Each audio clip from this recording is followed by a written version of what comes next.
পবিত্র কোরআনের এক আয়াতে আল্লাহ বলেন, ওয়ামা খালাকতুল জিন্না ওয়াল ইনসা ইল্লা লিয়াবুদুন। এর অর্থ হলো মানব দানবকে আমি আর কোনো কাজের জন্য সৃষ্টি করিনি, একমাত্র আমার ইবাদত করার জন্য সৃষ্টি করেছি।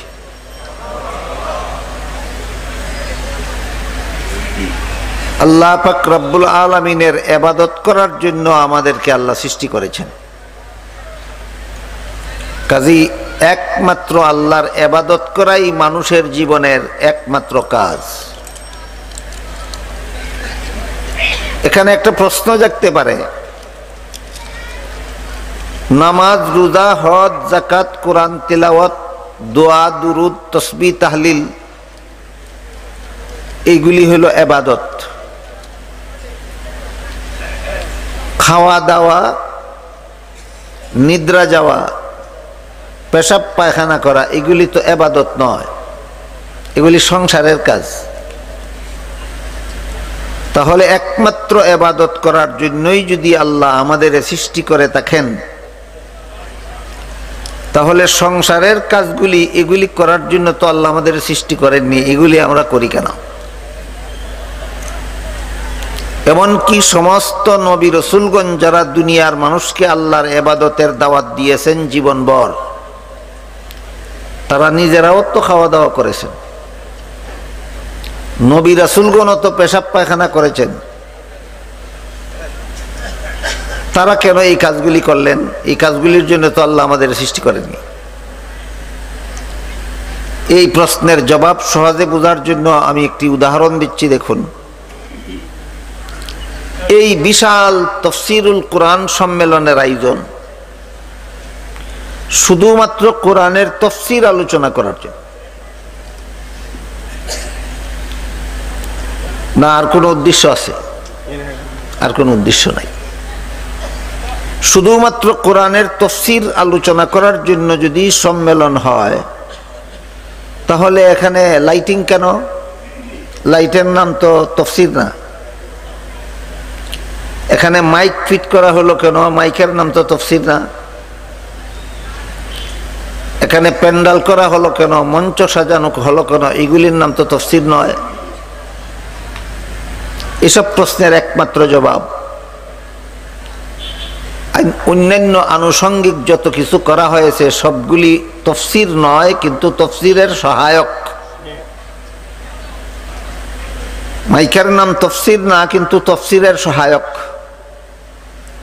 প্যান্ডেলের নাম তাফসীর নয়, কিন্তু তাফসীরের সহায়ক। যদি মূল কাজ তাফসীর চালু থাকে, তাহলে আনুষঙ্গিক সহায়ক কাজগুলির দ্বারাও তাফসীরের সওয়াব পাওয়া যাবে। ঠিক তেমনি ভাবে আল্লাহ পাক রব্বুল আলামিন মানুষ হিসাবে আমাদের সৃষ্টি করেছেন একমাত্র আল্লাহর ইবাদত করার জন্য। খাওয়া দাওয়া, নিদ্রা যাওয়া, পেশাব পায়খানা করা, এগুলি করি কেন? ইবাদতের সুবিধার জন্য। যার জীবনের ইবাদত বন্দেগী ঠিক আছে, তার খাওয়া দাওয়াতেও ইবাদতের সওয়াব, তার সংসারের যাবতীয় কাজে ইবাদতের সওয়াব। কাজেই আমরা খাওয়া দাওয়া করি, আমরা ঘুমাই, আমরা পেশাব পায়খানা করি, এই কাজগুলি করার জন্য আল্লাহ আমাদেরকে মানুষ বানাননি। আমাদেরকে মানুষ বানিয়েছেন শুধুমাত্র তার ইবাদত করার জন্য। এইগুলি করি ইবাদতের সুবিধার জন্য। কারো যদি কথাটা বুঝে না আসে, তাহলে এখন থেকে 24 ঘন্টা পর্যন্ত খাওয়া দাওয়া বন্ধ রাখুন, নিদ্রা বন্ধ রাখুন, পেশাব পায়খানা বন্ধ রেখে দেখুন তো ইবাদত করতে কেমন সুবিধা হয়।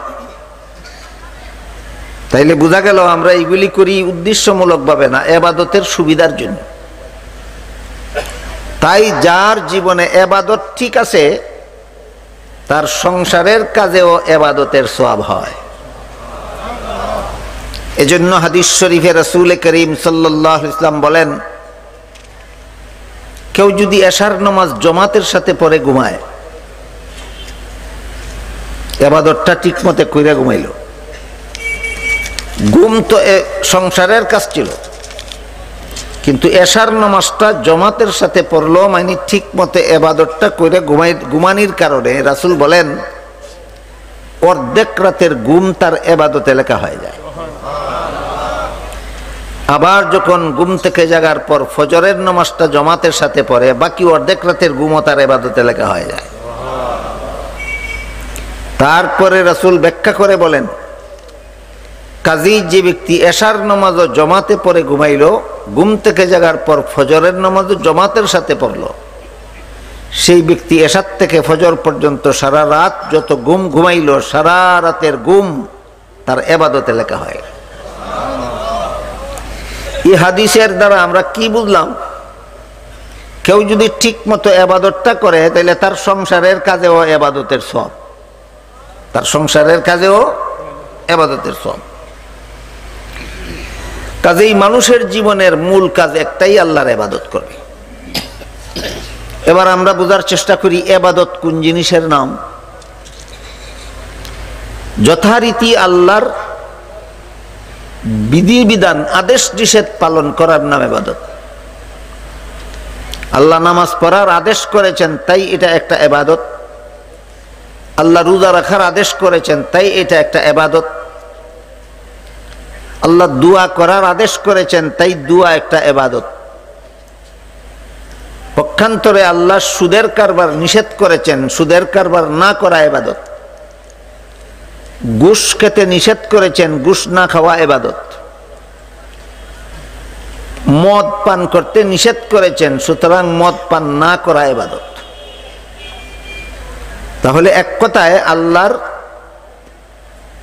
বিধি নিষেধ পালন করার নাম ইবাদত।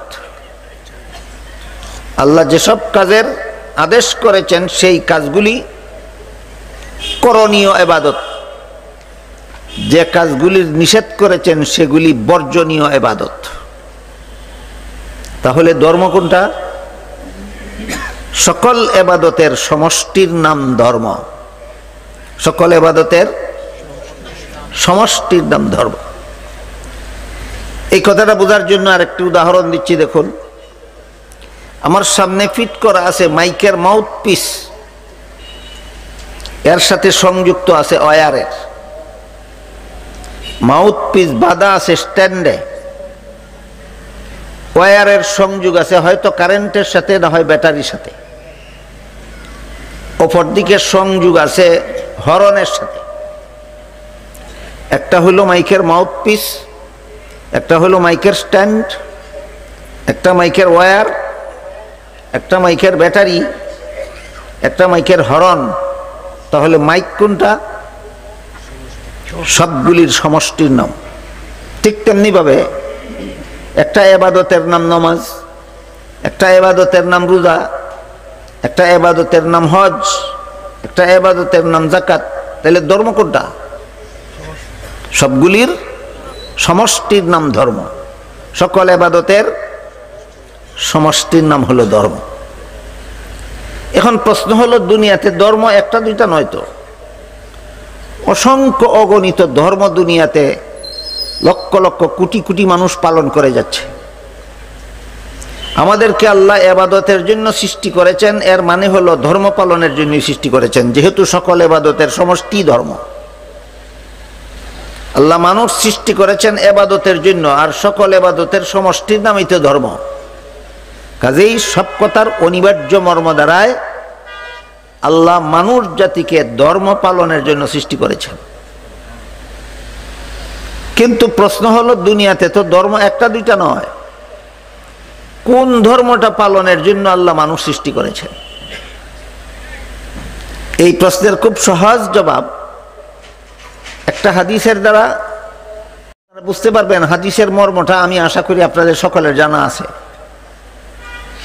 সেটা হলো হাদিস শরীফে রাসূল করিম সাল্লাল্লাহু আলাইহি ওয়াসাল্লাম বলেন, কোনো মানুষের মরণের পরে যখন তার শেষকৃত্য সম্পন্ন করা হয়, বিভিন্ন ধর্মমতে বিভিন্নভাবে, হিন্দুরা শ্মশানঘাটে পুড়িয়ে ফেলে, মুসলমানেরা গুরুস্থানে কবর দেয়, ইহুদি খ্রিস্টানেরাও গুরুস্থানে কবর দেয়। মরলে ফেরে লাশের সাথে শেষ আচরণ যেটা করা হয় এটাকেই শেষকৃত্য বলা হয়। কোনো মানুষ মারা গেলে পরে তার শেষকৃত্য সম্পন্ন হওয়ার পর আনুষ্ঠানিকভাবে হোক বা না হোক, মুনকার নাকির নামক দুজন ফেরেশতা ওই তাকে কতগুলি প্রশ্ন করেন। আপনাদের মধ্যে কেউ বলতে পারেন কতটা প্রশ্ন? 3টা প্রশ্ন। 1 নম্বর প্রশ্ন হলো, তোমার রবকে? যদি সঠিক ধর্ম পালন করে মরণ বরণ করে তাকে, তাহলে রাসূল বলেন সে প্রশ্নের জবাব দিতে পারবে, রব আমার আল্লাহ। দ্বিতীয় প্রশ্ন, মুনকার নাকির ফেরেশতা কি করেন মুর্দাকে? আপনাদের কারো জানা থাকলে একটু বলুন। তোমার ধর্ম কি? তোমার ধর্ম কি? যারা একমাত্র ইসলাম ধর্মের বিধিবিধান পালন করে মরণ বরণ করে, শুধু তারাই বলতে পারবে ধর্ম আমার ইসলাম। আজকে নতুন শুনলেন না, জীবনে আরো কোনোদিন শুনেছেন? আর যারা ইসলামের বিধিবিধানে অবিশ্বাসী হয়ে মরণ বরণ করে, এরা বলতে পারবে না তার ধর্ম কি। এরা বলবে, কোন কোন হাদিসের বিবরণে উল্লেখ আছে, বলবে লা আদ্রি, আমি জানি না। কোন কোন হাদিসের বিবরণে আছে এরা বলবে হা হা লা আদ্রি, হায় আক্ষেপ, হায় আফসুস, হায় রে অনুতাপ, অনুশোচনা, আমি জানি না আমার ধর্ম কি। আল্লাহর রাসূল বলেন, এই প্রশ্নগুলির জবাব যারা দিতে পারবে তারাই কবরে জান্নাতের সুখ শান্তি ভোগ করতে থাকবে। রব, তোমার রবকে? এই প্রশ্নের জবাবে যে রব আমার আল্লাহ বলতে পারবে না। তোমার ধর্ম কি? এই প্রশ্নের জবাবে যেই ব্যক্তি ধর্ম আমার ইসলাম যেই ব্যক্তি বলতে পারবে না। 3 নম্বর প্রশ্ন হবে, মান হাজার রাজুলুল্লাযী বুইসা ফিকুম ওয়া ইউকালু লাহু মুহাম্মদ। এটা হইল এই অংশের পরিপূর্ণ বিবরণ। কোন কোন বর্ণনায় সংক্ষিপ্ত বিবরণে বলা হয়েছে মান হাজার রাজুল, আর বিস্তারিত বিবরণে উল্লেখ আছে মান হাজার রাজুলুল্লাযী বুইসা ফিকুম ওয়া ইউকালু লাহু মুহাম্মদ। এর অর্থ হলো, মুহাম্মদ সাল্লাল্লাহু আলাইহি ওয়াসাল্লাম নামের যেই ব্যক্তিকে তোমাদের হেদায়েতের জন্য পাঠানো হয়েছিল তার সম্পর্কে তোমার মতামত কি? একমাত্র মুহাম্মাদুর রাসূলুল্লাহর প্রচারিত ধর্ম পালন করে যারা মরণ বরণ করে তারাই বলতে পারে ইনি আল্লাহর রাসূল। তাহলে মরণের পরে যে মুনকার নাকির ফেরেশতা 3টি প্রশ্ন করবেন। দ্বিতীয় প্রশ্ন হলো, তোমার ধর্ম কি? জবাব যদি বলতে পারে ধর্ম আমার ইসলাম, তবেই রক্ষা, তবেই রক্ষা। কবরে শুয়ে শুয়ে কিয়ামত পর্যন্ত জান্নাতের সুখ শান্তি ভোগ করতে থাকবে। আর যদি ইসলামের বিধিবিধানে অবিশ্বাসী হয়ে জীবনযাপন করে, প্রথম প্রশ্নেরও জবাব দিতে পারবে না, তোমার ধর্ম কি? এই প্রশ্নের জবাবও দিতে পারবে না। মুহাম্মাদুর রাসূলুল্লাহ সম্পর্কে তোমার মতামত কি? এই প্রশ্নেরও জবাব দিতে পারবে না। আল্লাহর রাসূল বলেন, তার কবরেই জাহান্নামের শাস্তি শুরু হয়ে যায়। তার কবরেই জাহান্নামের শাস্তি শুরু হয়ে যায়। কবরের সওয়াল জবের ঘটনাটা আমি আগেই বলেছি, আপনাদের আগের থেকে জানা থাকার কথা। আমি আজকে আবার নতুনভাবে স্মরণ করাইয়া দিলাম মাত্র। বুঝে থাকলে বলুন তো, তোমার ধর্ম কি প্রশ্নের জবাবে কি বললে মুক্তি আছে? ইসলাম। এটা বলতে না পারলে রক্ষা নাই, বলতে না পারলে রক্ষা নাই। তাহলে আল্লাহ যে আমাদের ধর্ম পালনের জন্য সৃষ্টি করেছেন, দুনিয়াতে তো অসংখ্য মানুষ অগণিত ধর্ম পালন করে। কোন ধর্ম পালনের জন্য আল্লাহ আমাদের সৃষ্টি করেছেন? ক্লিয়ার হইল? কোন ধর্ম? একমাত্র ইসলাম ধর্ম। হযরত আদম আলাইহিস সালাম থেকে নিয়ে মুহাম্মাদুর রাসূলুল্লাহ সাল্লাল্লাহু আলাইহি ওয়াসাল্লাম পর্যন্ত সমস্ত নবী রাসূলগণের মাধ্যমে আল্লাহ দুনিয়ার মানুষের কাছে একটি মাত্র ধর্ম প্রচার করেছেন, সেটি হলো ইসলাম। আদম আলাইহিস সালামের প্রচারিত ধর্মের নাম ইসলাম, নূহ আলাইহিস সালামের প্রচারিত ধর্মের নাম ইসলাম, ইব্রাহিম আলাইহিস সালামের প্রচারিত ধর্মের নাম ইসলাম, মুসা আলাইহিস সালামের প্রচারিত ধর্মের নাম ইসলাম, ঈসা আলাইহিস সালামের প্রচারিত ধর্মের নাম ইসলাম, মুহাম্মাদুর রাসূলুল্লাহ সাল্লাল্লাহু আলাইহি ওয়াসাল্লামের প্রচারিত ধর্মের নাম ইসলাম। সুতরাং ইসলাম ধর্মে যারা বিশ্বাসী নয় তারা কোনো নবী রাসূলে বিশ্বাসী নয়। ইসলাম ধর্মে যারা বিশ্বাসী নয় তারা কোন নবীতে বিশ্বাসী? কোন নবী রাসূলের ধর্মে তারা বিশ্বাসী নয়।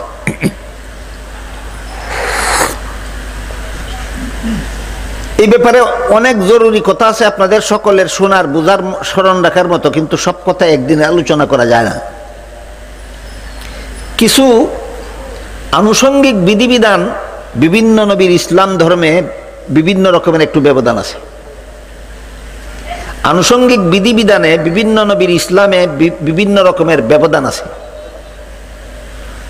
কিন্তু কতগুলি মৌলিক বিধিবিধান আছে যেগুলি কোনো নবীর ইসলামে ব্যবধান নাই। সকল নবীর ইসলামে এমন কিছু মৌলিক কথা আছে যেগুলি সকল নবীর ইসলামে বিশ্বাসযোগ্য।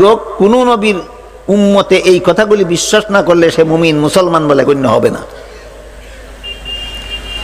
কোন কথাগুলি সকল নবীর উম্মতের জন্য মৌলিকভাবে অপরিহার্য, এর উদাহরণগুলি আমি আপনাদের সামনে তুলে ধরার আগে যে সমস্ত কিছু শাখাগত বিধিবিধান, সাময়িক বিধিবিধান, যুগ উপযোগী বিধিবিধানে ব্যবধান আছে বিভিন্ন নবীর ইসলাম ধর্মের মধ্যে, এর একটি উদাহরণ দিচ্ছি শুনুন। হযরত আদম আলাইহিস সালাম থেকে নিয়ে ঈসা আলাইহিস সালাম পর্যন্ত সমস্ত নবী রাসূলগণের ইসলাম ধর্মে আল্লাহ ছাড়া অন্য কোনো সম্মানিত ব্যক্তিকে সম্মান করার জন্য সেজদা করা হালাল ছিল। আল্লাহ ছাড়া অন্য কোনো সম্মানিত ব্যক্তিকে কিসের জন্য সম্মান করা? সম্মান করার জন্য সেজদা করা হালাল ছিল। কিন্তু মুহাম্মাদুর রাসূলুল্লাহর ইসলামে এই সেজদাকেও হারাম করে দেওয়া হয়েছে। আর ইবাদতের জন্য সেজদা করা সকল নবীর ইসলামেই আল্লাহ ছাড়া অন্য কাউকে ইবাদতের জন্য সেজদা করা হারাম। হারাম শুধু নয়, কুফর। এখানে একটা প্রশ্ন জাগে যে ইবাদতের সেজদা কোনটা আর সম্মানের সেজদা কোনটা? ইবাদতের সেজদা হলো আমি যাকে সেজদা করতেছি তিনি সর্বশক্তিমান, তিনি যা ইচ্ছা তাই করার ক্ষমতা রাখেন, তিনি আমাকে সুখ শান্তি দিলেই শুধু আমি সুখ শান্তি পেতে পারি, তিনি সুখ শান্তি না দিলে আমার সুখ শান্তি পাওয়ার আর বিকল্প কোনো পথ নাই। তাই তাকে সন্তুষ্ট করার জন্য আমি সেজদা করছি। এই সেজদার নাম ইবাদতের সেজদা। এই সেজদার নাম ইবাদতের সেজদা। আর সম্মানের সেজদা হলো তুমি সর্বশক্তিমান না, তুমি যা ইচ্ছা তাই করার ক্ষমতা রাখো না, তুমি দিলেই আমি পাবো ব্যাপার এমন নয়, তুমি না দিলে আমি বঞ্চিত থাকবো তাও নয়। কিন্তু আল্লাহ তোমাকে একটা মর্যাদা দান করেছেন, শুধুমাত্র তোমার মর্যাদাটা স্বীকৃতি দেওয়ার জন্য একটা সেজদা করলাম। এই সেজদার নাম ইবাদতের সেজদা নয়, এই সেজদার নাম সম্মানের সেজদা।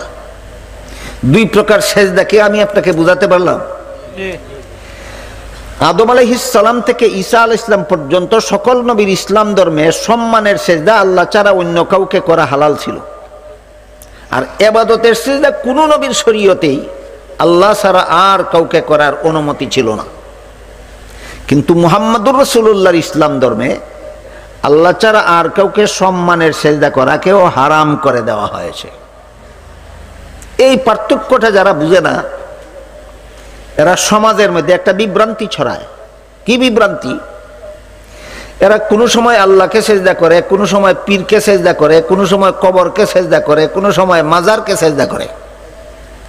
যদি বলা হয় এইগুলি হারাম, তখন যে আলেমে হারাম বলেন ওই আলিমের কাছে প্রশ্ন পাঠায় এদের ভক্ত মুরিদানের দ্বারা, যে মৌলবীকে গিয়ে জিজ্ঞাসা করো যে আল্লাহ ছাড়া আর কাউকে সেজদা করা যদি হারাম হয়, তাহলে ফিরিস্তারা যে আদমকে সেজদা করেছিলেন এই ঘটনা তো কোরআনে বারবার বলা হয়েছে।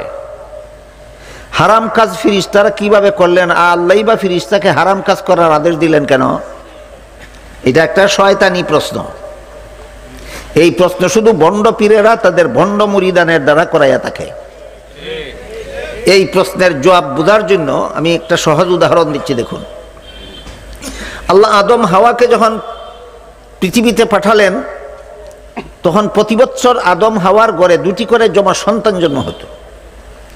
আগের বছর একটি ছেলে একটি মেয়ে একসাথে জন্ম হইতো, পরের বছর আবার একটি ছেলে একটি মেয়ে একসাথে জন্ম হইতো, পরের বছর আবার একটি ছেলে একটি মেয়ে একসাথে জন্ম হইতো। তখন আদম আলাইহিস সালামের ইসলামে আল্লাহর বিধান ছিল, হে আদম, তোমার আগের বৎসরের ছেলের কাছে পরের বৎসরের মেয়ে বিয়ে দাও, আর পরের বৎসরের ছেলের কাছে আগের বৎসরের মেয়ে বিয়ে দাও। অবস্থা বুঝে থাকলে বলুন তো, আদম আলাইহিস সালাম নিজের মেয়েদেরকে কার ছেলেদের কাছে বিয়ে দিতেন? তার ইসলামে সেটা হালাল ছিল, আদমের ইসলামে সেটা হালাল ছিল। এখন যদি কোনো ব্যক্তি নিজের মেয়েকে নিজের ছেলের কাছে বিয়ে দিয়ে বলে, আদমে দিলে যদি হালাল হয় আমি দিলে হারাম হবে কেন? এটা দলিল না শয়তানি? ঠিক তেমনি ভাবে আদম আলাইহিস সালামের ইসলাম ধর্মে সম্মানিত ব্যক্তিকে সম্মান করার জন্য সেজদা করা হালাল ছিল, মুহাম্মাদুর রাসূলুল্লাহর ইসলামে হারাম করে দেওয়া হয়েছে। এখন যদি কেউ বলে ফেরেশতারা আদমকে সেজদা দিলে যদি হালাল হয় আমি আমার পীরকে সেজদা দিলে হারাম হবে কেন? দলিল নয়, শয়তানি। গেল বিভিন্ন নবীর ইসলামে যে বিভিন্ন বিধানে কিছু ব্যবধান থাকে, এর একটা উদাহরণ। এবার শুনুন, সকল নবীর ইসলামে যে সমস্ত বিধানে কোনো ব্যবধান নাই, সকল নবীর ইসলামে যে বিধানগুলি অপরিহার্য মানতেই হবে, নইলে কোনো নবীর উম্মত মুসলমান বলে গণ্য হতে পারে না। এইরকম মৌলিক বিষয় হইল সর্বমোট 6টা। আমার কথা বুঝে থাকলে বলুন তো, সকল নবীর ইসলাম ধর্মের মৌলিক বিধানের যে বিধানগুলির মধ্যে কোনো ব্যবধান নাই, সকল নবীর ইসলাম ধর্মে সমানভাবে প্রযোজ্য, এইরকম বিধান সর্বমোট কটা? 6টা। এই 6টা কোরআনের বিভিন্ন আয়াতে উল্লেখিত হয়েছে, রাসূলের বিভিন্ন হাদিসে উল্লেখিত হয়েছে। রাসূলের একটা প্রসিদ্ধ হাদিসের নাম আছে হাদিসে জিবরিল। তাতে আল্লাহ রাসূল এই 6টা পরিষ্কারভাবে উল্লেখ করে দিয়েছে। আপনারা যারা হাদিস সরাসরি কোনো উস্তাদের কাছে লেখাপড়া করেন না, শিখেন না, আপনারা সেই 6 কথা যেন সহজে পেতে পারেন, আপনাদের এই 6 কথা সহজে পাওয়ার সুবিধার্থে আলেমগণ হাদিসে জিবরিলে বর্ণিত সেই 6টা কথা একটা কলেমার মধ্যে উল্লেখ করে দিয়েছেন। কলেমাটার নাম হলো ইমানে মুফাসসাল। আমানতু বিল্লাহি ওয়া মালাইকাতিহি ওয়া কুতুবিহি ওয়া রুসুলিহি ওয়াল ইয়াউমিল আখিরি ওয়াল কদরি খাইরিহি ওয়া শাররিহি মিনাল্লাহি তাআলা ওয়াল বাসি বাদাল মাউত। এর অর্থ হলো আমি আল্লাহকে বিশ্বাস করলাম, আমি আল্লাহর ফেরেশতাগণ বিশ্বাস করলাম, আমি আল্লাহর নাজিলকৃত আসমানি কিতাবগুলি বিশ্বাস করলাম, আমি আল্লাহর প্রেরিত নবী রাসূল বিশ্বাস করলাম, আল্লাহর নির্ধারিত তকদির বিশ্বাস করলাম, এবং আমি আখেরাত বা পরকাল বিশ্বাস করলাম। কটা হইল? এই 6টা কথা বিশ্বাস করে মুমিন মুসলমানের অন্তর্ভুক্ত হতে হতো সকল নবীর উম্মতকে। যে কোনো যুগের যে কোনো নবীর যে কোনো উম্মত এই 6 কথা বিশ্বাস করত, সেই আল্লাহর দৃষ্টিতে মুমিন মুসলমান বলে গণ্য হতো। সুতরাং এই 6 কথার মধ্যে কোনো নবীর ইসলামে ব্যবধান নাই, এই 6 কথার মধ্যে কোনো নবীর ইসলামে ব্যবধান নেই। আমি আশা করি এতক্ষণে আপনারা বুঝতে পেরেছেন যে আল্লাহ যে আমাদেরকে ইবাদত করার জন্য সৃষ্টি করেছেন, অর্থাৎ একমাত্র ধর্ম পালনের জন্য সৃষ্টি করেছেন। কোন ধর্ম? একমাত্র ইসলাম ধর্ম পালনের জন্য আল্লাহ আমাদেরকে মানুষ হিসাবে সৃষ্টি করেছেন। এই কথাটাই আল্লাহ সূরা আলে ইমরানের 19 নম্বর আয়াতে বলেন, ইন্নাদ দীনা ইনদাল্লাহিল ইসলাম, আল্লাহর কাছে গ্রহণযোগ্য ধর্ম হচ্ছে ইসলাম। কোন সূরার কত নম্বর আয়াত? সূরা আলে ইমরানের 19 নম্বর আয়াতে আল্লাহ বলেন, আল্লাহর কাছে গ্রহণযোগ্য ধর্ম একমাত্র ইসলাম। গ্রহণযোগ্য ধর্ম কোনটা এটা এখানে বলেছেন। অন্যান্য ধর্ম গ্রহণযোগ্য না অগ্রহণযোগ্য সেটা পরিষ্কারভাবে এখানে বলেননি, তবে বর্ণনা ভঙ্গিতে পরিষ্কার হয়ে যায়। আল্লাহর কাছে গ্রহণযোগ্য ধর্ম যদি একমাত্র ইসলাম হয়, তাহলে অন্য ধর্ম যে গ্রহণযোগ্য নয় সেটা আর বলার দরকার বাকি থাকে না। এত সত্ত্বেও আল্লাহ তো আলিমুল গায়ব, ভবিষ্যতে মানুষ চাপাবাজি করবে কোরআনের ব্যাপারেও, যে আল্লাহ আগে জানতেন না। কি বলেন? জানতেন। এই জন্য চাপাবাজি করারও ফাঁক না রেখে আল্লাহ এই সূরা আলে ইমরানের 85 নম্বর আয়াতে বলেন, ওয়ামাই ইয়াবতাগি গায়রাল ইসলামি দীনান ফালাই ইউকবালা মিনহু ওয়া হুয়া ফিল আখিরাতি মিনাল খাসিরিন। ইসলাম ছাড়া ভিন্ন কোনো ধর্ম যদি কেউ পালন করে, কখনো তার ধর্ম আল্লাহর কাছে গ্রহণযোগ্য হবে না। 19 নম্বর আয়াতে বলেছেন একমাত্র ইসলাম গ্রহণযোগ্য ধর্ম। একই সূরার 85 নম্বর আয়াতে বলেন ইসলাম ছাড়া আর কোনো ধর্ম গ্রহণযোগ্য নয়। ইসলাম ছাড়া আর কোনো ধর্ম গ্রহণযোগ্য নয়। এটা কোরআনের সুস্পষ্ট কথা, ব্যাখ্যা সাপেক্ষ কথা নয়। কোরআনের কোনো কথা যদি ব্যাখ্যা সাপেক্ষ হয় তখন দেখতে হবে কোন ব্যাখ্যা সহি কোন ব্যাখ্যা গলত। আর কোন কোন আয়াত এমনও আছে যে আয়াতের একাধিক ব্যাখ্যা আছে, উভয় ব্যাখ্যা সহি। ওই সমস্ত ব্যাখ্যা সাধারণ মুসলমানের জন্য একটু জটিল। তাহলে কোরআনের যে সমস্ত আয়াত ব্যাখ্যা সাপেক্ষ, ওই সমস্ত আয়াতে আমাদের দেখার দরকার ব্যাখ্যাটা সহি না গলত, অথবা উভয় ব্যাখ্যা সহি না উভয় ব্যাখ্যা গলত, সেটা সেখানকার আলোচ্য বিষয়। কিন্তু যে আয়াত ব্যাখ্যাহীন, ব্যাখ্যা সাপেক্ষ নয়, সুস্পষ্ট, এই আয়াতে নিজের পক্ষ থেকে কোনো ব্যাখ্যা করতে যাওয়া মানে কোরআন বিকৃতি করা। আল্লাহ পাক রব্বুল আলামিন সূরা আলে ইমরানের 19 নম্বর আয়াতে ব্যাখ্যাহীন ভাষায় বলে দিয়েছেন একমাত্র ইসলাম ধর্ম আল্লাহর কাছে গ্রহণযোগ্য। আর 85 নম্বর আয়াতে, একই সূরার 85 নম্বর আয়াতে আরো পরিষ্কার করে বলে দিয়েছেন ইসলাম ছাড়া আর কোনো ধর্মই আল্লাহর কাছে গ্রহণযোগ্য নয়। অত্যন্ত কৌশলের সাথে কোরআনের এই দুটি আয়াতকে পাশ কেটে যাওয়ার জন্য বর্তমান বাংলাদেশের 16 কোটি মুসলমানের সমাজে অত্যন্ত কঠিন, অত্যন্ত চক্রান্ত চলছে। কিরকম চক্রান্ত চলছে? ধরুন একজন যদি বলে ইসলাম শ্রেষ্ঠ ধর্ম, এর দ্বারা কি প্রমাণ হয় একমাত্র ইসলাম গ্রহণযোগ্য? এর দ্বারা কি প্রমাণ হয় ইসলাম ছাড়া আর কোনো ধর্ম গ্রহণযোগ্য নয়? তাহলে ইসলাম শ্রেষ্ঠ ধর্ম বলে তুমি একটা লেজে গুবরে অবস্থা সৃষ্টি করেছ। ইসলামকে শ্রেষ্ঠ ধর্ম বলে তুমি গুলাফানিতে মাছ শিকারের চক্রান্ত করেছ।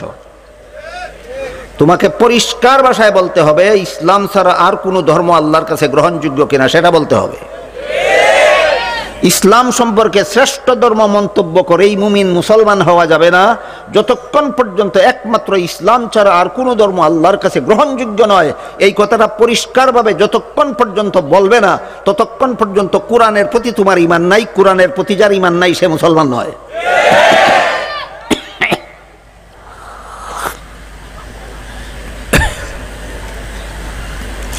কেউ যদি বলে যে রাজনৈতিক দৃষ্টিতে বাংলাদেশের একজন ব্যক্তি আছেন সর্বোচ্চ মর্যাদার অধিকারী, ধর্মীয় দৃষ্টিতে নয়, রাজনৈতিক দৃষ্টিতে, রাজনৈতিক দৃষ্টিতে বাংলাদেশের একজন ব্যক্তি আছেন সর্বোচ্চ মর্যাদার অধিকারী, তিনি হলেন মহামান্য প্রেসিডেন্ট আব্দুল হামিদ সাহেব। এর অর্থ কি মর্যাদা আর কোনো মানুষের নাই? তাহলে প্রেসিডেন্ট আব্দুল হামিদ সাহেবকে একজন প্রসিদ্ধ মর্যাদাশালী বলার মানে হইল যে আরো মর্যাদাশালী আছে। ঠিক তেমনিভাবে কেউ যদি বলে ইসলাম শ্রেষ্ঠ ধর্ম, তাহলে প্রমাণ হয় যে অশ্রেষ্ঠ ধর্ম আরো আছে। এটা একটা তলবিসে ইবলিস যাকে বলে, এটা শয়তানি চক্রান্ত। মানুষের অন্তর থেকে এই কোরআনের এই ঘোষণার বিধান মুছে ফেলার জন্য এই শয়তানি চক্রান্ত করা হয়। পরিষ্কারভাবে প্রতিটি মুসলমানের বিশ্বাস করতে হবে সূরা আলে ইমরানের 19 নম্বর আয়াত, প্রতিটি মুসলমানের বিশ্বাস করতে হবে সূরা আলে ইমরানের 85 নম্বর আয়াত।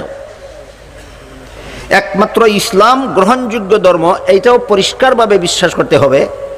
ইসলাম ছাড়া আর কোনো ধর্মই আল্লাহর কাছে গ্রহণযোগ্য নয়, সেটা সুস্পষ্ট ভাষায় স্বীকার করে নিতে হবে।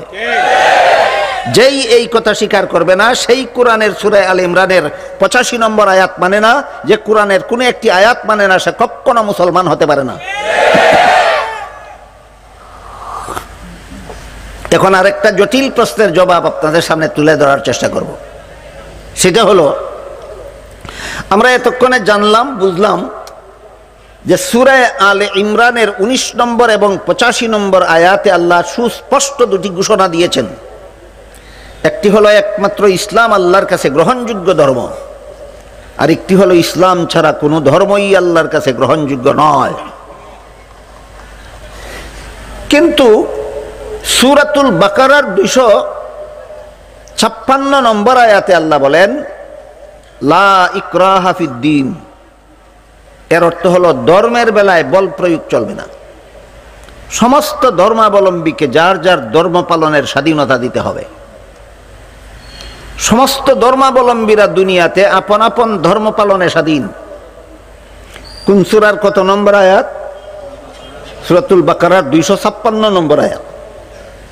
সূরাতুল বাকারার 256 নম্বর আয়াতে আল্লাহ সুস্পষ্ট ভাষায় সমস্ত ধর্মাবলম্বীকে আপন আপন ধর্ম পালনের স্বাধীনতা প্রদান করেছেন। দেখুন তো একটু চিন্তা করে, এখন কোনো প্রশ্ন জাগে কিনা? ইসলাম ছাড়া আর কোনো ধর্ম যদি গ্রহণযোগ্যই না হয়, তাহলে সবগুলি ধর্ম পালনের স্বাধীনতা দিলেন কেন? আর সবগুলি ধর্ম পালনের স্বাধীনতাই যদি দিলেন, তাহলে গ্রহণযোগ্য হবে না কেন? প্রশ্নটা কি বুঝাতে পারলাম? খুব কঠিন প্রশ্ন। এই প্রশ্নের জবাব যারা পরিষ্কারভাবে জানে না, বুঝে না, অথবা জেনে বুঝেই জগাকে চুরি পাখায়, এরা বর্তমানে ইসলাম ধর্মের সাথে অন্যান্য ধর্মকে নিয়ে জগাকে চুরি পাকাবার বহুমুখী চক্রান্তে লিপ্ত। এই সমস্ত চক্রান্তের মধ্যে একটা চক্রান্তের সম্পর্কে একটু আভাস দিচ্ছি আপনাদেরকে। আমি তো দেশের বিভিন্ন এলাকায় চলাফেরা করি, ঘোরাফেরা করি। দেশের বিভিন্ন অঞ্চলের সদর রাস্তার উপরে বিশাল বিশাল ব্যানার বড় বড় শিক্ষিত নেতাদের পক্ষ থেকে লিখিত দেখতে পাই। যেসব ব্যানারে লেখা থাকে, ঈদুল আজহা ও দুর্গা পূজায় শুভেচ্ছা। ঈদুল আজহা ও দুর্গা পূজায় শুভেচ্ছা। আমি আপনাদের জিজ্ঞাসা করি, ঈদুল আজহা কোন ধর্মের অনুষ্ঠান? দুর্গা পূজা কোন ধর্মের অনুষ্ঠান? এই হিন্দু ধর্মের অনুষ্ঠানে যে তুমি শুভেচ্ছা দিলে, আল্লাহরও শুভেচ্ছা না অনাস্থা? আল্লাহর যেখানে অনাস্থা, সেখানে যে শুভেচ্ছা দেয় তার ঈমান থাকে কোথায়? আল্লাহর যেখানে অনাস্থা, সেখানে যে শুভেচ্ছা দেয় তার ঈমান থাকে কোথায়? এটা কি হিন্দু ধর্ম আর ইসলাম ধর্মকে নিয়ে একত্রে জগা খিচুড়ি পাকাবার শয়তানি চক্রান্ত নয়? এ পর্যন্তই কথা শেষ নয়। আপনারা কেউ দুঃখিত না হলে আরেকটু ক্লিয়ার করে বলি। হিন্দুরা যখন দুর্গা পূজার অনুষ্ঠান করে, তখন আপনাদের মতো অনেক মুসলমান দুর্গা পূজার অনুষ্ঠানে মিষ্টি খেতে যায়। আমি মাঝে মধ্যে সুযোগ পেলে কাউকে জিজ্ঞাসা করি, তুমি তো মুসলমান, তুমি হিন্দুদের দুর্গা পূজার অনুষ্ঠানে গেলে কেন? জবাব দেয়, ধর্ম যার যার, উৎসব সবার। ধর্ম যার যার, উৎসব সবার।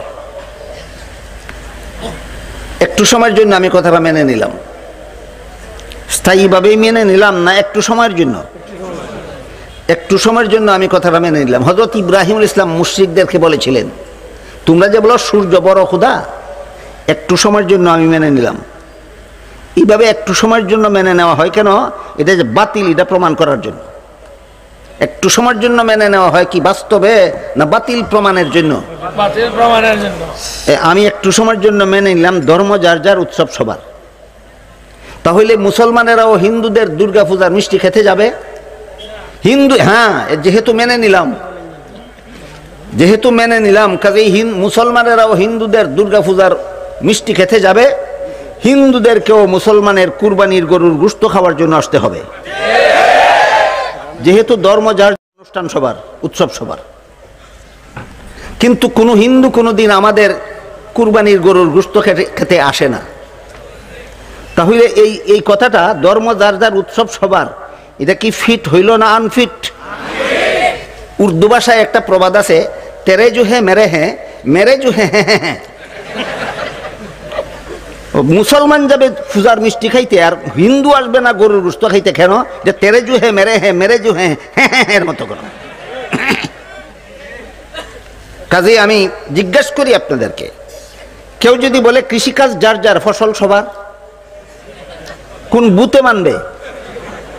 কেউ যদি বলে ব্যবসা যার যার, মুনাফা সবার, কোন পাগলে মানবে? কেউ যদি বলে চাকুরি যার যার, বেতন সবার, আর কোন ছাগলে যদি বলে বিয়া যার যার, বউ সবার।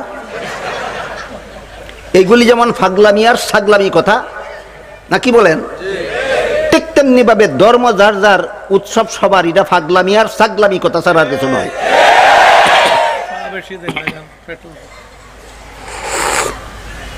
তাহলে আসল কথা কি? আসল কথা হইল কৃষিকাজ যার, ফসল তার, ব্যবসা যার, মুনাফা তার, চাকুরি যার, বেতন তার, বিয়া যার, বউ তার, ধর্ম যার, উৎসব তার, ধর্ম যার, উৎসব তার। সুতরাং কোন হিন্দু যেভাবে মুসলমানের কুরবানির গরুর গোশত খাওয়ার জন্য আসতে পারে না, ঠিক তেমনি ভাবে কোনো মুসলমান হিন্দুদের দুর্গা পূজার মিষ্টি খাওয়ার জন্য যেতে পারে না। দুর্গা, হিন্দুরা যত মূর্তির পূজা করে এর মধ্যে একটা মূর্তির নাম, হিন্দুরা যত মূর্তির পূজা করে এর মধ্যে একটা মূর্তির নাম। এরকম হিন্দুরা যত মূর্তির পূজা করে এর মধ্যে বড় বড় প্রসিদ্ধ মূর্তির সংখ্যা হইল 360। বড় বড় প্রসিদ্ধ মূর্তির সংখ্যা হইল 360, আর ছোট বড় সবগুলি মিলাইয়া 33 কোটি। কত? 33 কোটি খুদার বন্দা তারা। কত কোটি খুদার বন্দা? এই খুদাগুলি কত শক্তিশালী, এবার শুনুন একটু, খুদাগুলি কত শক্তিশালী। আল্লাহ পবিত্র কোরআনের এক আয়াতে বলেন, এই খুদার সামনে বান্দারা যখন বুক দেয়, বুক বুঝেন? খাদ্য, খুদার কিছু খানা আছে আলাদা, দই, চিরা, কলা, মিষ্টি ইত্যাদি, এগুলি তাদের খুদার খানা। খুদার সামনে যখন খাইতে দেয় তখন খুদা কিছুটা খায়, বাকিটা তাকে না, মোটেও খায় না। খুদায় না খাইলেও মাছি খায়, মাছি খায়।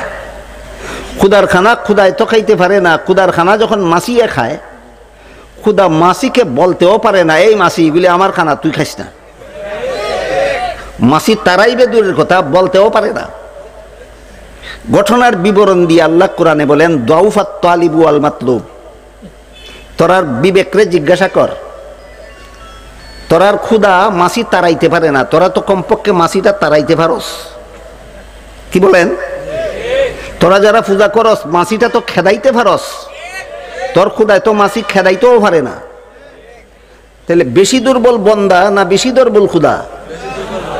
এই অপদার্থটাকে খুদা মানলে কোন বিবেকে শেষ বিচারের দিন আসামির কাঠগড়ায় দাঁড়িয়ে জবাব দিতে হবে।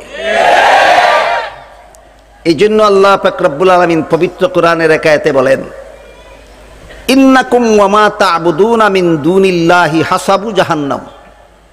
তোমরা যারা মূর্তির পূজা করো আর যেসব মূর্তির পূজা করো, কত কোটি? এর মধ্যে একটার নাম দুর্গা, এর মধ্যে একটার নাম দুর্গা। আল্লাহ বলেন, পূজারীদেরকেও চিরকাল জাহান্নামের আগুনে জ্বালিয়ে শাস্তি দেব, আর যেসব মূর্তির পূজা করো মূর্তিগুলিকেও চিরকাল জাহান্নামের আগুন দিয়ে জ্বালাবো। মূর্তির কি অপরাধ? মূর্তির কোনো অপরাধ নাই। পূজারীকে চিরকাল জাহান্নামের আগুন দিয়ে জ্বালাবেন শারীরিক শাস্তি দেওয়ার জন্য, আর যেই দেবতার পূজা করলো নরকের অগ্নি থেকে রক্ষা করার জন্য, সেই দেবতাকে নরকের অগ্নিতে জ্বালানো হবে মানসিক শাস্তি দেওয়ার জন্য। মানসিক, পূজারীদেরকে মানসিক শাস্তি দেওয়ার জন্য পূজনীয় দেবতাগুলিকে আল্লাহ চিরকাল জাহান্নামের আগুন দিয়ে জ্বালাবেন। সুতরাং দেবতাগুলি আল্লাহর প্রিয় না ঘৃণিত? আল্লাহর ঘৃণিত বস্তুকে যারা শুভেচ্ছা জানায়, এদেরকে সুজা ভাষায় বলা যায় দুদিল বন্ধা কলেমা চুর, না পায় শ্মশান না পায় গুড়। দুদিল বন্ধা কলেমা চুর, না পায় শ্মশান না পায় গুড়। এইরকম জগা খিচুড়ি পাকানো শুরু হয়েছে বাংলাদেশের 16 কোটি মুসলমানের সমাজে। কিসের জন্য? ওই একটি প্রশ্নের জবাব না জানার জন্য। মনে আছে প্রশ্ন? এক আয়াতে বলেন, এক আয়াতে বলেন ইসলাম ছাড়া আর কোনো ধর্ম গ্রহণযোগ্য নয়, আর এক আয়াতে বলেন সমস্ত ধর্মাবলম্বীরা যার যার ধর্ম পালনে স্বাধীন। গ্রহণযোগ্য না হলে স্বাধীনতা দিলেন কেন? আর স্বাধীনতাই যদি দিলেন তাহলে গ্রহণযোগ্য হবে না কেন? এই প্রশ্নের জবাব জানে না পণ্ডিতে, প্রশ্নের জবাব জানে না পণ্ডিতে। আমার বিশ্বাস আপনাদের ঈমান ঠিক আছে, আপনারা যারা সাধারণ মুসলমান, পণ্ডিত না, আপনাদের ঈমান ঠিক আছে। আমার সমাজের কোন মুসলমানের ঈমান ঠিক আছে আর কোন মুসলমানের ঈমান ধ্বংস হয়ে যাচ্ছে এর একটা স্কেল আমার কাছে আছে। আমি আপনাদেরকে বলি, যদি পছন্দ হয় রাখবেন, পছন্দ না হইলে আমারটা আমাকে ফেরত দেবেন, ঠিক আছে? আমার বিশ্বাস আমার দেশের সাধারণ মুসলমানের ঈমান হইল, আমরা এত সব দলিল প্রমাণ বুঝি না, আমরা যুক্তি টুক্তি বুঝি না, দর্শন বুঝি না, কিচ্ছু বুঝি না। আমরা একটা কথা বুঝি, আল্লাহ যা বলেছেন ঠিকই বলেছেন। এর চেয়ে বড় নির্ভেজাল ঈমান আর হতে পারে না। এই ঈমানটা আছে সাধারণ মুসলমানের অন্তরে, এই ঈমানটা আছে সাধারণ মুসলমানের অন্তরে। আর কতগুলি পণ্ডিত জন্ম হয়েছে বাংলাদেশও, এই পণ্ডিতগুলি যুক্তি বিরোধী না যুক্তি সাপেক্ষ না যুক্তি বিপক্ষ না যুক্তি নিরপেক্ষ বিশ্লেষণ করতে চায়, বিশ্লেষণ করতে চায়। এই বিশ্লেষণকারীরা বলে যে যদি কোনো ধর্মই আল্লাহর কাছে গ্রহণযোগ্য না হইতো তাহলে সব ধর্মকে পালন করার স্বাধীনতা দিলেন কেন? এই ধরনের আল্লাহর বিধান নিয়ে যারা মন গড়াভাবে যুক্তি দিতে চায়, এরা আল্লাহর বিধানকে যুক্তির অধীনে রেখে যুক্তিকে প্রাধান্য দেয়। এইটা মুমিন মুসলমানের কাজ নয়, এটা ইবলিসের কাজ। আল্লাহ যখন ইবলিসকেও বলেছিলেন আদমকে সেজদা দিয়া সম্মান করার জন্য, আগেই আলোচনা হয়েছে, কেমন সেজদা দেওয়ার জন্য, ইবাদতের সেজদা না সম্মানের? ইবলিস যখন সেজদা দিল না, আল্লাহ জিজ্ঞাসা করলেন মালাকা আল্লাহ তাসজুদা ইজ আমারতুক, ওরে ইবলিস তোরেও তো আদেশ করলাম সেজদা দেওয়ার জন্য, দিলে না কেন? ইবলিস বলে আনা খাইরুম মিনহু খালাকতানি মিন নারিন ওয়া খালাকতাহু মিন তিন। আদম মাটি দিয়ে বানাইছো যার মধ্যে অন্ধকার থাকে, ইবলিস আগুন দিয়ে বানাইছো যার মধ্যে আলো থাকে। অন্ধকারের চেয়ে আলো ভালো, কাজেই মাটির তৈরি আদমের চেয়ে আগুনের তৈরি ইবলিস শ্রেষ্ঠ। শ্রেষ্ঠ হয়ে নিকৃষ্টের সামনে মাথা নত করার কোনো যুক্তি নাই। আল্লাহর বিধানের বিরুদ্ধে সর্বপ্রথম যুক্তিবাদীর নাম ইবলিস।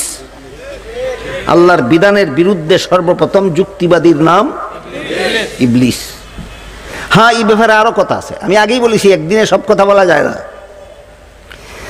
কোন যুক্তিবাদীর যুক্তি যদি ইসলামের বিধানের পক্ষে হয় তার যুক্তি মেনে নেওয়া যায়, কিন্তু কোন যুক্তিবাদীর যুক্তি যদি ইসলামের বিধানের বিরুদ্ধে যায়, বুঝতে হবে এটা শয়তানি যুক্তি, বুঝতে হবে সেটা শয়তানি যুক্তি। বলুন তো, ইবলিসের যুক্তি আল্লাহর বিধানের পক্ষে গেল না বিরুদ্ধে গেল? বিরুদ্ধে গেল, সুতরাং এটা শয়তানি যুক্তি। সমস্ত ধর্মাবলম্বীরা যদি আপন আপন ধর্ম পালনে স্বাধীন হয়ে থাকে তাহলে অবশ্যই সব ধর্ম গ্রহণযোগ্য। এটা আরেকটা শয়তানি যুক্তি, এটা আরেকটা শয়তানি যুক্তি। কেন? এই যুক্তি সূরা আলে ইমরানের 85 নম্বর আয়াতের বিরুদ্ধে যায়। এই যুক্তি কোন আয়াতের বিরুদ্ধে যায়? আল্লাহ যেহেতু সব ধর্ম পালনের স্বাধীনতা দিয়েছেন, কাজেই সব ধর্মই আল্লাহর কাছে গ্রহণযোগ্য না হলে স্বাধীনতা দিলেন কেন? এই প্রশ্ন সূরা আলে ইমরানের 85 নম্বর আয়াতের বিরুদ্ধে যায়। এটা শয়তানি যুক্তি, লাথি মারো যুক্তিতে, কোরআন মাথায় রাখো। তাহলে যুক্তির জবাব কি? এবার শুনেন যুক্তির জবাব কি। আগে মনে রাখুন এই যুক্তিটা ইমানদারি যুক্তি না শয়তানি যুক্তি? এটা শয়তানি যুক্তি, লাথি মারো, কোরআন মাথায় রাখো। এবার শুনুন যুক্তির জবাব। বর্তমান দুনিয়ার যে কোনো শিক্ষা প্রতিষ্ঠানে ছাত্রদেরকে পাঠ্য তালিকা শিক্ষাদান করার পর পরীক্ষা হয়।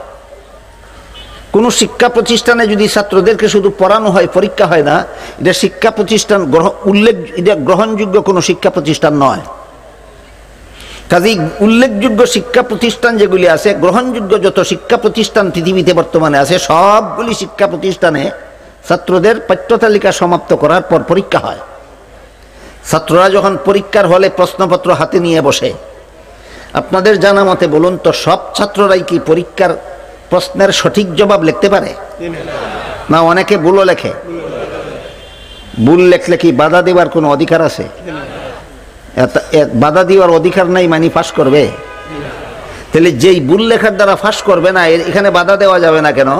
আর বাধাই যদি দেওয়া যাবে না, তাহলে ফাঁস করবে না কেন? এই প্রশ্নের যেই জবাব, ভুল ধর্ম পালন করলে বাধা দেওয়া যাবে না কেন? আর বাধাই যদি দেওয়া যাবে না, তাহলে এই ভুল ধর্ম পালন করে স্বর্গে যেতে পারবে না কেন? ওই প্রশ্নেরও সেই জবাব।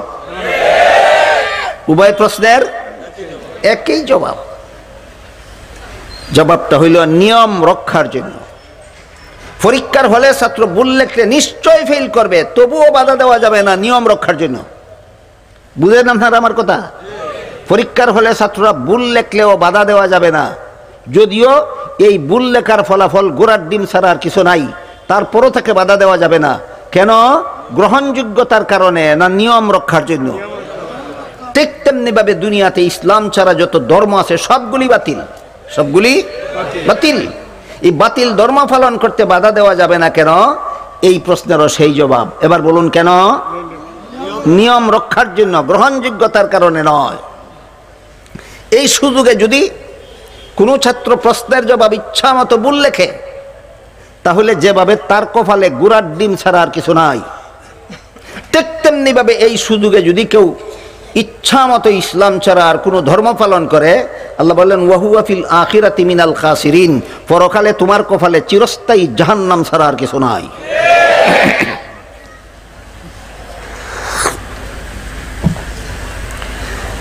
এবার আমি আপনাদেরকে আরেকটি প্রশ্নের জবাব উল্লেখ করে আমার আলোচনা শেষ করার চেষ্টা করব।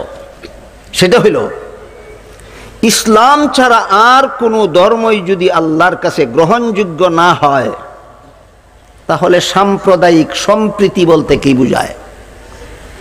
মুসলমানেরা যদি হিন্দুদের দুর্গাপূজার মিষ্টি খেতে না পারে, হিন্দুরাও যদি মুসলমানের কুরবানির গরুর গোশত খাওয়ার জন্য আসতে না পারে, তাহলে সাম্প্রদায়িক সম্প্রীতিটা রইল কোথায়?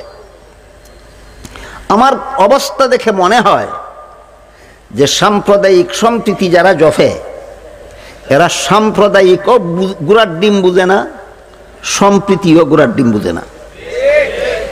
সাম্প্রদায়িক সম্প্রীতি যারা জপতে জপতে মুখে ফেনা তুলে, এরা একবার বলে সাম্প্রদায়িক সম্প্রীতি, আর একবার বলে অসাম্প্রদায়িক সমাজ গড়তে চায়।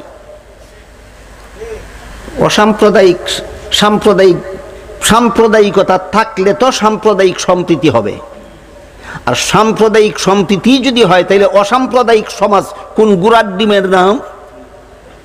বিষয়টা বোঝার জন্য সম্প্রদায় বলতে কি বোঝায় আর সাম্প্রদায়িক বলতে কি বোঝায় আগে এটা ক্লিয়ার হোক। অভিধানে বিভিন্ন দলকেও বিভিন্ন সম্প্রদায় বলে, বিভিন্ন গোষ্ঠীকেও বিভিন্ন সম্প্রদায় বলে, কিন্তু বর্তমান দুনিয়ার চলমান রাজনীতির পরিভাষায় সম্প্রদায় অর্থ ধর্ম, আর সাম্প্রদায়িক অর্থ ধর্মানুসারী। সাম্প্রদায়িক অর্থ ধর্মের অনুসারী।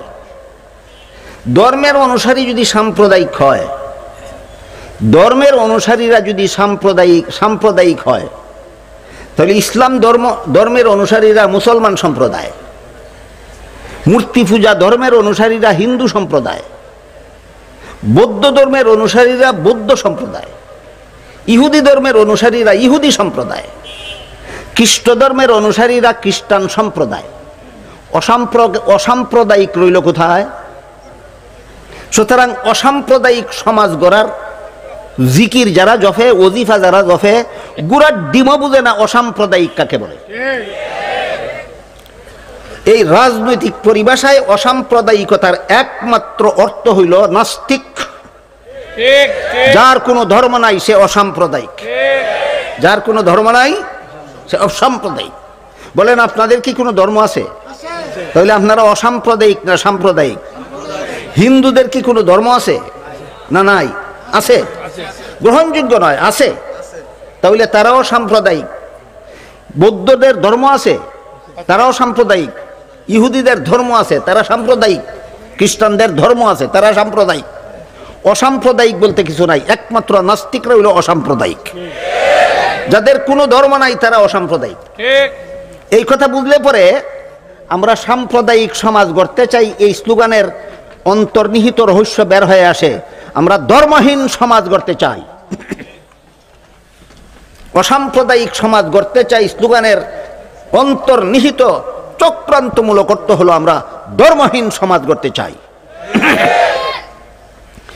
এই ধর্মহীন সমাজ কুফরি সমাজ, ধর্মহীন সমাজ কুফরি সমাজ। যার ধর্ম আছে সে ওই ধর্মের সাম্প্রদায়িক। কাজেই যেই দেশের সংখ্যাগরিষ্ঠ মানুষ একটা ধর্মের অনুসারী, দ্বিতীয় স্তরের সংখ্যাগরিষ্ঠরা আরেকটা ধর্মের অনুসারী, তৃতীয় স্তরের সংখ্যাগরিষ্ঠরা আরেকটা ধর্মের অনুসারী, চতুর্থ স্তরের সংখ্যাগরিষ্ঠরা আরেকটা ধর্মের অনুসারী, এই সমাজে অসাম্প্রদায়িক সমাজের জিকির করার মানেই হইল তুমি সব ধর্মকে মুছে ফেলে এই সমাজটাকে নাস্তিক সমাজ রূপে গড়ে তুলতে চাও। সুতরাং অসাম্প্রদায়িক সমাজের স্লোগান একটা কুফরি স্লোগান, অসাম্প্রদায়িক সমাজের স্লোগান একটা কুফরি স্লোগান। হ্যাঁ, যেহেতু আমাদের সমাজে বিভিন্ন ধর্মের অনুসারী আছে, কাজে মাত্র একটা সম্প্রদায় বাস করে বাংলাদেশে না, বিভিন্ন সম্প্রদায়। এদের মধ্যে সম্প্রীতির দরকার। এদের মধ্যে কিসের দরকার? সম্প্রীতির দরকার। আমার কথা বুঝে থাকলে বলুন, অসাম্প্রদায়িক সমাজে সম্প্রীতির প্রশ্ন আসে না সাম্প্রদায়িক সমাজের সম্প্রীতির প্রশ্ন আসে? সাম্প্রদায়িক সম্প্রীতি কথাটা যদি বুঝে শুনে বলে থাকো, ফাগলের মতো যদি না বুঝে বলে থাকো ভিন্ন কথা। সাম্প্রদায়িক সম্প্রীতি কথাটা যদি বুঝে শুনে বলে থাকো, তাহলে এর অর্থ হইল এই সমাজের সমস্ত ধর্মের প্রতি তুমি একটা মোটামুটি একটা মিলেমিশে চলাফেরার ব্যবস্থা করতে চাও। এই সমাজে মুসলমান সম্প্রদায়ও বাস করবে, এই সমাজে হিন্দু সম্প্রদায়ও বাস করবে, এই সমাজে বৌদ্ধ সম্প্রদায়ও বাস করবে, এই সমাজে ইহুদি সম্প্রদায়ও বাস করবে, এই সমাজে খ্রিস্ট সম্প্রদায়ও বাস করবে, কিন্তু কেউ কারো ধর্ম পালনে বাধা হয়ে দাঁড়াবে না। এর নাম অসাম্প্রদায়িক সমাজ নয়, এর নাম সাম্প্রদায়িক সম্প্রীতি। সকল সম্প্রদায়ের লোক একই সমাজে বসবাস করবে, সকল ধর্মাবলম্বী লোক একই সমাজে বসবাস করবে, কিন্তু কেউ কারো ধর্ম পালনে বাধা হয়ে দাঁড়াবে না, কেউ কারো ধর্ম পালনে বাধা হয়ে দাঁড়াবে না। এর নাম অসাম্প্রদায়িক সমাজ না সাম্প্রদায়িক সম্প্রীতি। গুড়ার ডিমা বুঝে না, একবার কয় অসাম্প্রদায়িক সমাজ গর্ব, আরেকবার কয় সাম্প্রদায়িক সম্প্রীতি দরকার। কি গুড়ার ডিম বুঝে আগেরটা কইছ, আগেরটা ঠিক থাকলে ভরেরটা কি গুড়ার ডিম বুঝা কস? আমি কি বুঝাতে পারলাম বিষয়টা আপনাদেরকে? বুঝে থাকলে বলুন তো, যেই সমাজটা অসাম্প্রদায়িক সেখানে সাম্প্রদায়িক সম্প্রীতির কোনো কল্পনাও করা যায়? আর যেই সমাজে সাম্প্রদায়িক সম্প্রীতির দরকার, এখানে কি অসাম্প্রদায়িক, এই সমাজটা কি অসাম্প্রদায়িক হতে পারে? তাহলে যেই সমাজে বিভিন্ন সম্প্রদায় বসবাস করে, অর্থাৎ বিভিন্ন ধর্মাবলম্বী বসবাস করে, এরা যেন পরস্পরে মিলেমিশে সামাজিক কর্মকাণ্ড সম্পন্ন করতে পারে, কেউ যেন কারো ধর্ম পালনে বাধা হয়ে না দাঁড়ায়, কেউ যেন কারো সাংসারিক কাজে বাধা হয়ে না দাঁড়ায়, এমন একটা শান্তিপূর্ণ পরিবেশ তৈরি করার নাম সাম্প্রদায়িক সম্প্রীতি। এর দুইটা উদাহরণ দিয়ে কথা শেষ করি। একটা উদাহরণ হলো পরীক্ষার হল। একই ক্লাসের ছাত্র, ইতিহাসের প্রশ্ন করেছেন পরীক্ষক, বাংলাদেশ কত সালে স্বাধীনতা লাভ করেছিল? একই ক্লাসের ছাত্র পরীক্ষা দিতে গেল। কোন বিষয়ের পরীক্ষা? ইতিহাস। একটা প্রশ্ন আসলো, বাংলাদেশ কোন সালে স্বাধীনতা লাভ করেছিল? এক ছাত্র লেখল 1951 সালে, আর এক ছাত্র লেখল 1961 সালে, আরেক ছাত্র লেখল 1971 সালে, আরেক ছাত্র লেখল 1981 সালে, আরেক ছাত্র লেখল 1991 সালে। কাকে বাধা দিবেন? কাকে বাধা দিবেন? বাধা দিবার অধিকার আছে? ইচ্ছা মতো লিখতে দাও, ইচ্ছা মতো লিখতে দাও, গুড়ার ডিম কামাই করতে দাও, গুড়ার ডিম কামাই করতে দাও। বাধা দিলে এটা পরীক্ষার হল থাকে না। ঠিক তেমনি ভাবে ইচ্ছা মতো গুড়ার ডিম মার্কা ধর্মগুলি পালন করতে দাও, বাধা দিলে এটা দুনিয়া থাকে না। দুনিয়াতে আল্লাহ পাঠালেন শুধু পরীক্ষা করার জন্য।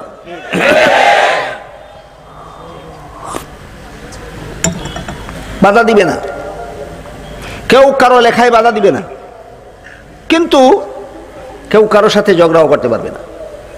যেই ছেলেটা প্রশ্নের জবাবে লেখলো বাংলাদেশ 1971 সালে স্বাধীনতা লাভ করেছিল, সে যে লেখলো 41 সালে, যে লেখলো 51 সালে, যে লেখলো 61 সালে, যে লেখলো 81 সালে, যে লেখলো 91 সালে, এদের সাথে ঝগড়া করবে দূরের কথা, বাধা দিবার অধিকার রাখে না। এটার নাম সাম্প্রদায়িক সম্প্রীতি। এটার নাম সাম্প্রদায়িক সম্প্রীতি। ঠিক তেমনিভাবে যেই সমাজে মুসলমান বাস করে, যেই সমাজে হিন্দু বাস করে, যেই সমাজে বৌদ্ধ বাস করে, যেই সমাজে ইহুদি বাস করে, যেই সমাজে খ্রিস্টান বাস করে, এই সমাজের মধ্যে একমাত্র মুসলমান হইল 71 মার্কা, বুঝেন নাই? আর বাকিরা কেউ 41 মার্কা, কেউ 51 মার্কা, কেউ 61 মার্কা, কেউ 81 মার্কা, কেউ 91 মার্কা।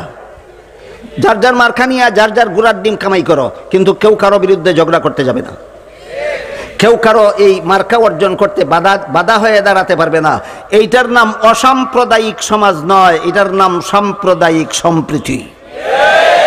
এই জন্য বলেছি, যাদের মুখে একবার বলে অসাম্প্রদায়িক সমাজ গড়ব, আবার বলে সাম্প্রদায়িক সম্প্রীতি চাই, এরা দুইটা কথার একটাও গুড়ার ডিমও বুঝে না। না অসাম্প্রদায়িক কথা বুঝে, না সাম্প্রদায়িক সম্প্রীতি বুঝে, গুড়ার ডিমও বুঝে না।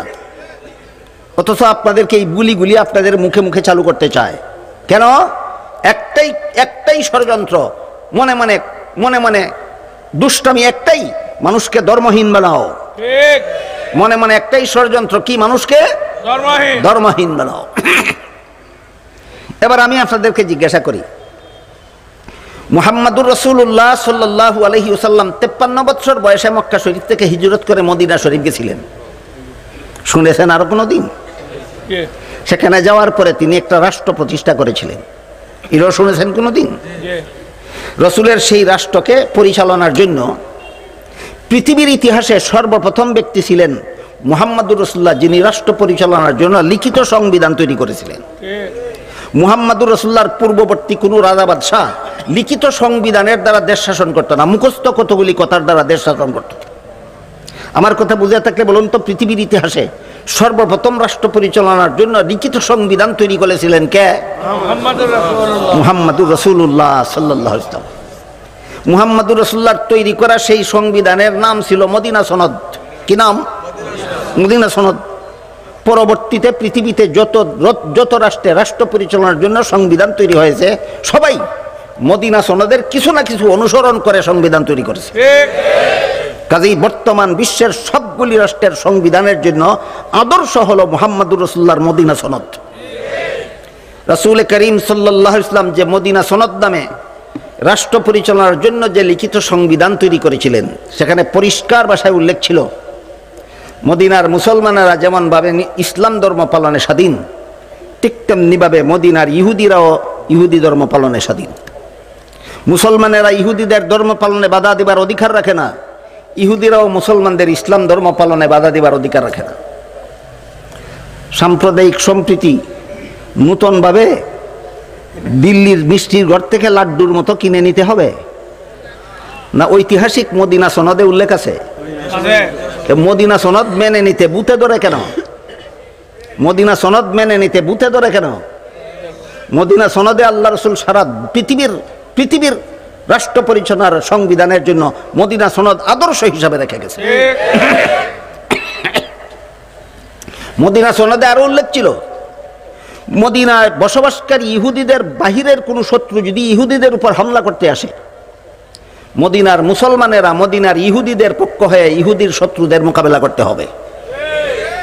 আর মদিনা সনদে আরো উল্লেখ ছিল, মদিনার মুসলমানদের কোনো বাইরের শত্রু যদি মদিনায় মুসলমানদের উপর হামলা করতে আসে, ইহুদিদেরকে মুসলমানের পক্ষ হয়ে মুসলমানদের বাইরের শত্রুর মোকাবেলা করতে হবে। এর থেকে চমৎকার কোনো সাম্প্রদায়িক সম্প্রীতি পৃথিবীর ইতিহাসে অতীতেও কোনোদিন ছিল না, ভবিষ্যতেও কোনোদিন খুঁজে পাবেন না। তাহলে সাম্প্রদায়িক সম্প্রীতি কারো মন গড়া মতবাদে আছে না একমাত্র ইসলামে আছে? সাম্প্রদায়িক সম্প্রীতি যদি দুনিয়ার কোথাও থাকে, তাহলে একমাত্র মুহাম্মাদুর রাসূলুল্লাহর তৈরি করা সংবিধান মদিনা সনদে আছে। কেউ যদি সাম্প্রদায়িক সম্প্রীতি শিখতে চাও, মদিনা সনদ নিয়ে লেখাপড়া করো। কথা বুঝতে পারলেন? কেউ যদি সাম্প্রদায়িক সম্প্রীতি সত্যই ধর্মহীন বানাবার কুচক্রান্ত, শয়তানি কুচক্রান্ত যদি অন্তরে না থাকে, সত্য সত্যই যদি আন্তরিকভাবে সাম্প্রদায়িক সম্প্রীতি কাকে বলে যদি শিখতে চাও, মুহাম্মদুর রাসূলুল্লাহর মদিনা সনদ লেখাপড়া করো। আমার কথা বুঝে থাকলে বলুন তো, সাম্প্রদায়িক সম্প্রীতি ইসলামের বাইরে আছে না একমাত্র ইসলামে আছে? একমাত্র ইসলাম আছে। একমাত্র ইসলাম ধর্ম পরধর্ম সহনশীল। একমাত্র ইসলাম ধর্ম পরধর্ম সহনশীল। ইসলাম ছাড়া দুনিয়াতে পরধর্ম সহনশীল কোনো ধর্ম নাই। এক দুইটা উদাহরণ শুনেন। ভারতের হিন্দুরা যখন 450 বৎসরের পুরাতন মসজিদ বাবরি মসজিদ ভেঙ্গে চুরমার করে দিল রামের মন্দির নির্মাণ করার জন্য, তখন বাংলাদেশের মুসলমানেরা হিন্দুদের কোনো মন্দিরকে ভেঙ্গে চুরমার করেনি মসজিদ বানাবার জন্য। কিসের প্রমাণ? পরধর্ম সহনশীলতা যদি থাকে তো একমাত্র মুসলমানদের মধ্যে আছে। ভারতের মূর্তি পূজারী হিন্দুরা অহরহ সদা সর্বদা মুসলমানদেরকে জুলুম নির্যাতন করে শহীদ করছে। মুসলমান হওয়ার অপরাধে অসংখ্য অগণিত মুসলমানদেরকে অহরহ ভারতের হিন্দুরা হত্যা করেই চলেছে। বাংলাদেশের 16 কোটি মুসলমান আজও পর্যন্ত কোনো হিন্দু হওয়ার কারণে কোনো জুলুম অত্যাচার করেনি, জামাই আদর করে, লালন পালন করে। কিসের প্রমাণ? একমাত্র ইসলাম পরধর্ম সহনশীল। একমাত্র ইসলাম পরধর্ম সহনশীল। ইসলাম ছাড়া পরধর্ম সহনশীল আর কোনো ধর্মে নাই।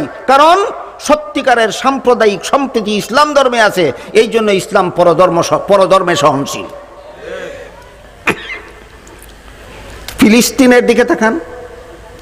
ইহুদিরা ফিলিস্তিন রাষ্ট্র মুসলমানের রাষ্ট্রকে মুসলমান নারী পুরুষ বৃদ্ধ রোগী নির্বিশেষে সদা সর্বদা অহরহ পাখির মতো গুলি করছে, আর মুসলমানের রাষ্ট্রটাকে তিলে তিলে হজম করে নিয়ে যাচ্ছে। কিসের প্রমাণ? ইহুদিরা পরধর্ম সহনশীল নয়। কিসের প্রমাণ? ইহুদিরা পরধর্ম সহনশীল নয়। শুধু বার্মার বৌদ্ধরা পরধর্ম সহনশীল। শুধু বার্মার বৌদ্ধরা পরধর্ম সহনশীল। হ্যাঁ না বলবেন কিভাবে? বার্মার থেকে কি পরিমাণ রোহিঙ্গা মুসলমান কি পরিমাণ নির্যাতিত হয়ে বাংলাদেশে আশ্রয় নিল। তাইলে রোহিঙ্গা মুসলমান ইতিহাসের সাক্ষী, ইতিহাসের প্রমাণ, বৌদ্ধরা পরধর্ম সহনশীল নয়। এরপর 2001 সালের 11 সেপ্টেম্বর 2001 সালের 11 সেপ্টেম্বরে আমেরিকায় একটা অঘটন ঘটেছিল, মনে আছে কারো? সেটা হইল টুইন টাওয়ার ধ্বংস। আমেরিকান এয়ারপোর্ট থেকে আমেরিকান পাইলট আমেরিকান প্যাসেঞ্জার নিয়ে আমেরিকান ফ্লাইট নিয়ে আমেরিকান টাওয়ারে আঘাত করে ধ্বংস করেছিল। কোন দেশের এয়ারপোর্ট থেকে গেল? পাইলট ছিল কোন দেশের? প্যাসেঞ্জার ছিল কোন দেশের? কোন দেশের টাওয়ারে আঘাত করলো? আমেরিকার টাওয়ারে। সবচেয়ে বড় মজার কথা হইল এই টাওয়ারে কয়েক হাজার ইহুদি কর্মরত ছিল। ঘটনার দিন একটা ইহুদিও সেখানে উপস্থিত ছিল না। এর অর্থ হলো ঘটনাটা যে ঘটবে এটা তাদের জানা ছিল না, না পরিকল্পিত নীল নকশা। পরিকল্পিত নীল নকশা। কেন এই নীল নকশা সাজাইল? একটা টাওয়ার ধ্বংসের অজুহাতে, বাহানায় আফগানিস্তানের নিরীহ মুসলমানদেরকে ধ্বংস করে দেওয়া। সুতরাং প্রমাণ হয়ে গেল ইহুদিরাও পরধর্ম সহনশীল নয়। ইহুদিরাও পরধর্ম সহনশীল নয়। গায়ের জোরে আফগানি মুসলমান নিরীহ নির্দোষ মুসলমানদের উপর ঘাড়ে এর দায়িত্ব চাপিয়ে দিল। এরপরে ইহুদি খ্রিস্টান দুই দলে মিলে আফগানিস্তানে হামলা করে বসলো। আফগানিস্তানে দীর্ঘদিন আফগানিস্তানের নিরীহ জনগণকে মারতে মারতে মারতে মারতে এক সময় আফগানিস্তানের গদিতে আমেরিকার পুতুল সরকার বসাইল। আজও পর্যন্ত আফগানিস্তানের মতো মুসলমান দেশের গদিতে আমেরিকার পুতুল সরকার বসা আছে। কি সরকার? পুতুল সরকার। এই ঘটনা হইল 2001 সালের ঘটনা। উপর্যুপরি আর মাত্র 2 বছর পরে 2003 সালে এই আমেরিকান সন্ত্রাসীরা ইরাকি মুসলমানদের উপর হামলা করে বসলো। ঘটনা আপনাদের কারো জানা থাকলে একটু দয়া করে বলুন, ইরাকি মুসলমানদের কি অপরাধ ছিল? কোনো অপরাধ নাই, সম্পূর্ণ নিরপরাধ। মুসলমানদের উপর হামলা করে বসলো। এর মানে হইল এরা পরধর্ম সহনশীল না? সহনশীল নয়। একমাত্র মুসলমান ছাড়া দুনিয়াতে পরধর্ম সহনশীল কোনো জাতি নাই। কেন মুসলমান এত সহনশীল?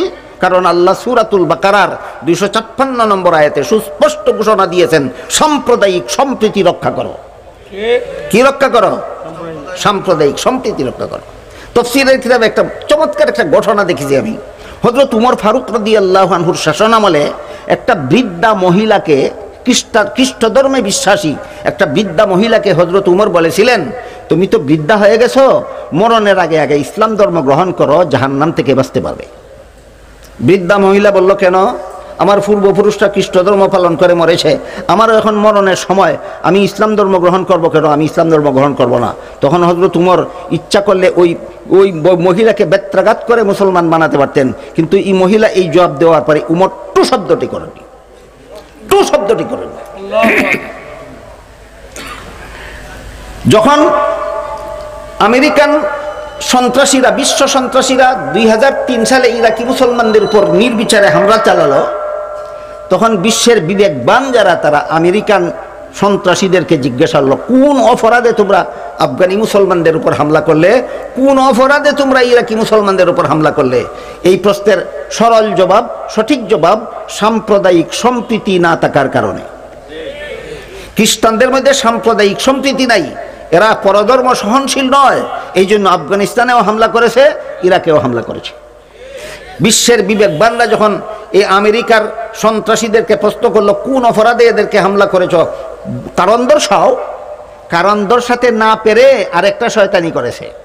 সেটা হইল 2004 সালের 11 সেপ্টেম্বরে, তারিখগুলি মনে রাখুন, 2004 সালের 11 সেপ্টেম্বরে বাংলাদেশের রাজধানী ঢাকায় জার্মান দূতাবাসের উদ্যোগে একটা আন্তর্জাতিক সেমিনার অনুষ্ঠিত হয়।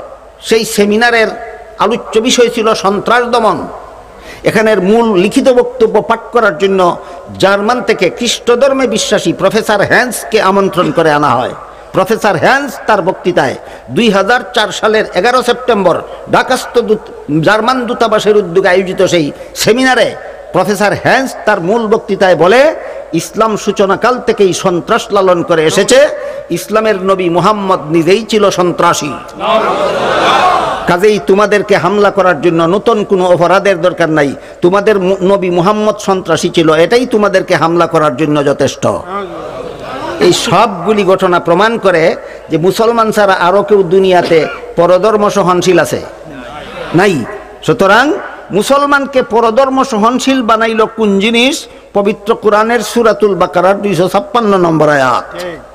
পবিত্র কোরআনের সূরাতুল বাকারার 256 নম্বর আয়াত মুসলমানদেরকে পরধর্ম সহনশীল বানিয়ে দিয়েছে, সাম্প্রদায়িক সম্প্রীতি রক্ষাকারী বানিয়ে দিয়েছে।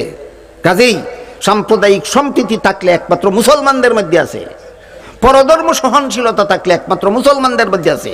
বর্তমান দুনিয়াতে আর যত বাতিল ধর্মাবলম্বী আছে, এদের ধর্ম যে বাতিল এর চাক্ষুষ প্রমাণ, জ্বলন্ত প্রমাণ, সহজ প্রমাণ। এরা একদিকে এদের মধ্যে সাম্প্রদায়িক সম্প্রীতি নাই, অপরদিকে এদের মধ্যে পরধর্ম সহনশীলতা নাই। এই দুইটাই জ্বলন্ত প্রমাণ। একমাত্র মুসলমান ছাড়া আর দুনিয়াতে কারো কাছে সাম্প্রদায়িক সম্প্রীতিও নাই, কারো মধ্যে পরধর্মের সহনশীলতাও নাই। আল্লাহ পাক রব্বুল আলামিন আপনাদেরকে, আমাদেরকে ইসলাম সম্পর্কে যত বিভ্রান্তি সমাজে ছড়ানো হচ্ছে, যত শয়তানি চক্রান্ত ছড়ানো হচ্ছে, এই সবগুলি সম্পর্কে গোটা বিশ্বের মুসলমানকে সচেতন, হুঁশিয়ার হওয়ার সৌভাগ্য দান করুন। সবাই বলুন আমিন। সুবহান রাব্বিকা রাব্বিল ইজ্জাতি আম্মা ইয়াসিফুনা ওয়া সালামুন আলাল মুরসালিন ওয়ালহামদুলিল্লাহি রাব্বিল আলামিন।